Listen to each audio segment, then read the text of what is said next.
Welcome back.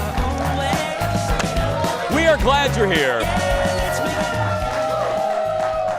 Welcome back, everybody. We're glad you're here. Our guest today, I love her, stand-up comedian. She's a late-night writer, and you know I love late night. Laurie Kilmartin was a monologue writer for Conan O'Brien on his talk show, which you guys know I thought Conan had the best monologue ever. And for the past 2 years, she's worked with Conan on his material at the Academy Awards. Audience, give it up for one of my favorites, Laurie Kilmartin. We'll hug again. Oh my God, let's do it. Oh my God, I haven't seen you in such a long time. I know. Has it been 2 years? Thanks, guys. Hello, friend. Hi. Well, oh wow. Thank you for surviving the weather today. It was no big deal. I know. We had like half the people cancel except these brave people here. That's right. I don't understand. Every time I've been in a car owned by a Minnesota resident, it's ready to go in a snowstorm. So I don't know why people canceled. You guys have this figured out. We have it figured out. We have it, and we have a great transportation. Anyway, I'm talking transportation systems. Okay, that's why I'm here. That's right. I'm going to talk MnDOT with Laurie. Let's talk about the. I couldn't wait. I was hoping that we would rebook you because I'm old school. I love watching the Oscars. I watch it live. I love Conan. I love you. So I couldn't wait to talk to you. Best memory, I'm just going to ask you a general question. What's your favorite memory from this year? Was it an after party? Was it a joke that you wrote that just landed? Was it a funny moment we didn't see? Talk to me. We got to see all the rehearsals, too. And I think the most fun part was seeing the Sinner song rehearsed. Like, they did it once, and then something was off by a little bit, and they did it again. And I'm like, yes. Because that musical number, guys, was so incredible. And the audience was like about 40 people in the Dolby Theater. It was just tech and crew and the writers. And to be that close to them was really exciting. And the other, like last year, it was the same deal, but was Ariana Grande. Because she and Cynthia and Revo sang the cold open song because of the fires and stuff.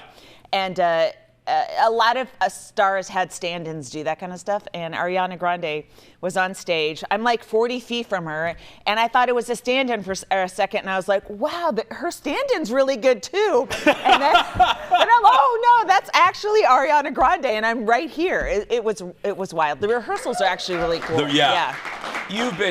You'll know what I mean by this. You've worked in television, you've been in network studios, you've been on various stages. Is there still something magical about the Dolby Theater on award? I mean, do you get caught up in the butterflies? I mean, you've done this before, but it's still the Oscars, and it's still the Dolby Theater, and it's that stage. Yeah, it's amazing. I mean, the whole stage was built for the Oscars, and they're going to move it now, I guess, because YouTube's taking over. Oh, yeah, that's our staff pick. Yeah, there I am. Look at that. Oh, okay, what is it? What are we looking at? What is this? Oh, is this from my Instagram? Yeah. Oh, so these are the cards of monologue jokes, and we have them in various stages all over the place. There's the writer's room. That's Conan's head right there on the right. There's Skylar peeking in on the left with the glasses. Jesse, that's Jose. Sweeney, yeah, and that's me and my son. Actually, I brought him with me. Good-looking guy. He's my +1 all the time. I love it. What is it like for you? Give me, because I've said it before. I love the process. Let's talk like the writers' room. Okay. And I've heard Conan talk about it on Conan's podcast. How do you guys navigate a moving target like the Oscars monologue? Meaning, you guys could think of a concept in December.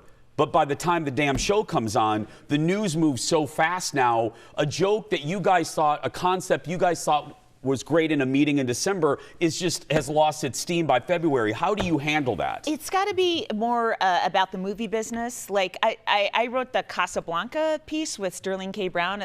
That was like in Act 6. Can I tell you, I'm not just saying this because I love you. That was a great bit, and Sterling was great in that. He was incredible. Crazy good. I hadn't seen it on its feet, and before he did it in one of the rehearsals, and he got a great laugh so early on. I was like, oh, this is gonna kill. I was so excited. Yeah. So I think we don't do topical jokes, basically, and we don't really address it till the very, maybe like the last week. This year, like for the Oscars, the setups don't change. So like, in January, you're still writing this jokes about the same movies. So in one sense, it gets really like, oh, I don't know what other way to look at Hamnet besides the way we're looking at it, right?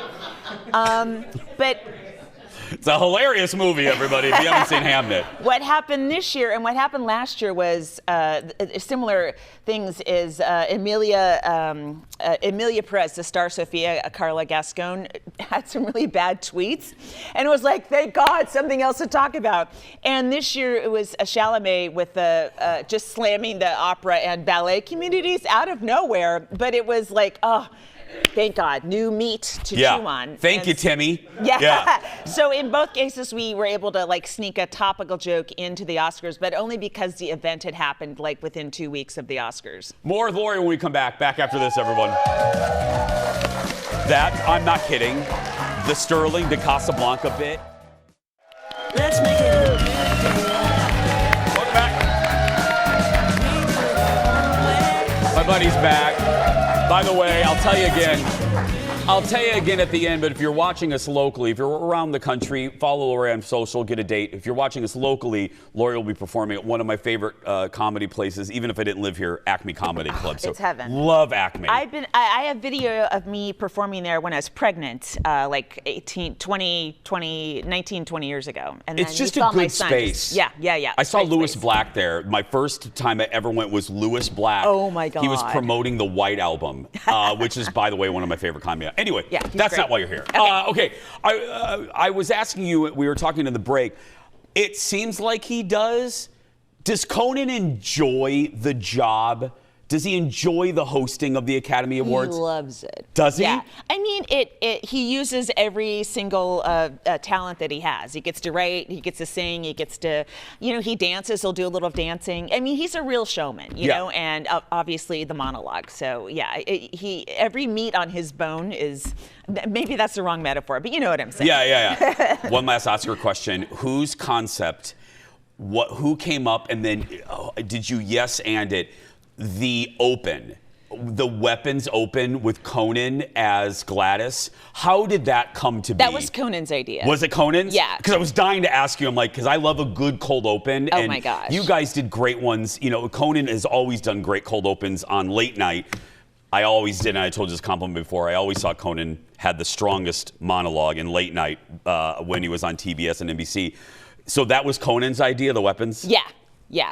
Yeah, it was great. I mean, him as Aunt Gladys was pretty. It just made even saying sense. It is just brilliant. Now you're writing on Kimmel. What's that? I mean, what's that like? It's a lot of fun. I mean, we focus more on politics, you know, and so I'm much more aware of the news than I had to be when I was working on Conan, and so I know a lot more than I wish I knew. Sometimes. Does it get exhausting? exhausting? I read the whole article and I'm like, oh my gosh. It's a lot of fun, and there's great writers, and it's so interesting to write on a show where the president is actually watching the show and getting angry at something that you may have written or contributed to. I mean, it is a wild feeling. I never thought about that. Yes, he watches it. You could be making the president, very angry. Oh, or any one of us. But I mean, that guy, he was just talking about TiVo like last week, and it's like, TiVo? Who has TiVo anymore? Yeah. Oh, he has TiVo. He has broadcast television. He flips between the broadcast channels, and unlike the rest of us who stream everything. Yeah. And so he will land in real time on our monologue and start getting mad about it. You're like, whoa, I know the guy who wrote that. He sits across from me a half hour ago. It's crazy. Okay, so how do you, what is your process like? Like, you're on the road. Again, you'll be at Acme. I'll tell you about it in a minute. What is your process like, my friend? When you think of a concept, do you write it in your iPhone? Do you keep notes? What's your process like? You mean with stand-up? With stand-up. It's a lot of shower writing. Is it? Yes. I don't do things that normal people do in the shower, which I imagine is more pleasurable.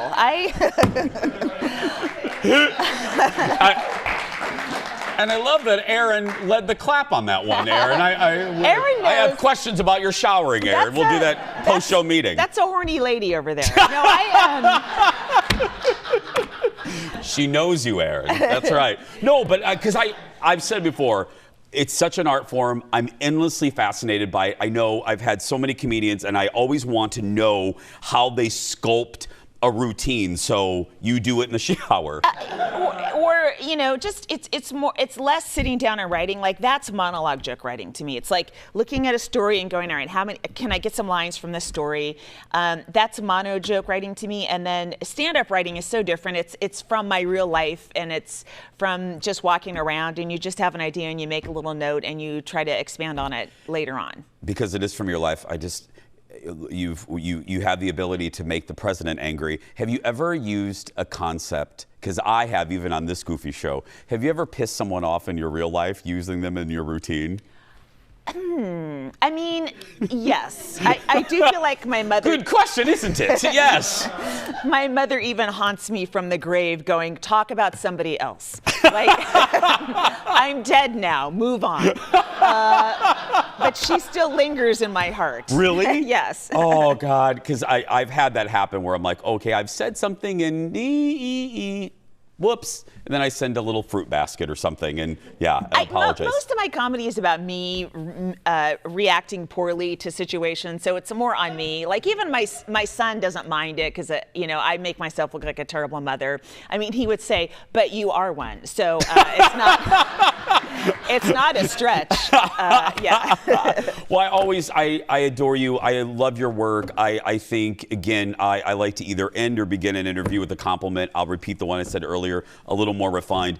Your work, you and Conan together, and his monologue, which you contributed to, I thought was some of the best in late night. So thank you. I just respect the heck out of you. So I will say, like, the stuff we do with Jimmy now is I don't know, it feels really important, and I'm not used to being part of comedy that feels super important. Yeah. You know? So I'm you're sure in the middle of the zeitgeist. I mean, I mean, it's incredible. Yeah. Give it up for Laurie, everybody. Laurie Kilmartin. As I said, if you're watching us locally, she has shows this weekend at Acme Comedy Company in Minneapolis. If you're watching from around the country, lauriekilmartin.com for more dates. We'll be back after this.